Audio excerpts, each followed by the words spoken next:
kwanza na ndio la msingi ni takwa.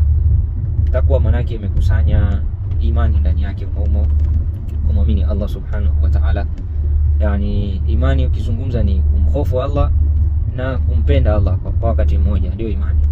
Kwa hapa tunazungumzia sehemu ya imani ni takwa. Maana takwa ni kumcha Allah, kumogopa Allah subhanahu wa ta'ala, kufuata amri za Allah, kuacha makatazo yake, na vile vile kuwa na tabia njema kwa watu, kuwatendea haki watu. Yote ni takwa, ukiogopa malipo kutoka kwa Allah subhanahu wa ta'ala. Kwa hivyo jambo la kwanza kabisa ni takwa. Na Allah subhanahu wa ta'ala anatuhusia takwa. Ndio maana unasikia maimamu kila Ijumaa kwenye hutuba zao, na wahusia nyinyi na kuhusia nafsi yangu juu ya kumcha Allah subhanahu wa ta'ala.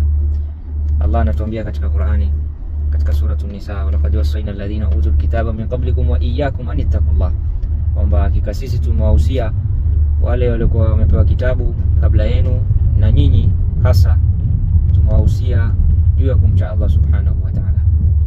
Kwa hivyo kumcha Allah ni lazima, ndugu zangu wa Kiislamu. Ukimwogopa Allah, Allah mambo yetu yataweka sawa sawa, kwa sababu ameahidi mwenyewe. Allah anasema man yattaqillaha yaj'al lahu makhraja, yule atakayemwogopa Allah, atakayemcha Allah, Allah atajalia, atampa yeye njia za kutokea sehemu anaona kabisa hapa mambo hayawezekani, lakini Allah atamjalia mpenyo, atatoka.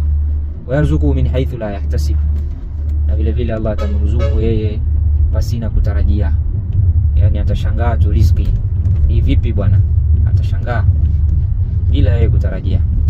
Kwa hiyo tumche Allah subhanahu wa ta'ala, tumuogope Allah subhanahu wa ta'ala. Ndugu zangu, mahala popote pale Mtume sallallahu alaihi wasallam anatuambia ittaqillaha haythu ma kunta, mcha Allah popote pale ulipo, katika hali yoyote ulipo, wewe muogope Allah. Wa bin sayyid al-hasana, na vile vile fatisha, yani wema baada ya ubaya, fanya wema baada ya ubaya, tamhuha, ule wema utafuta ule ubaya. Kwa hiyo sisi tunatakiwa tumche Allah subhanahu wa ta'ala. Ndugu zangu, vipi hiyo takwa itakuja?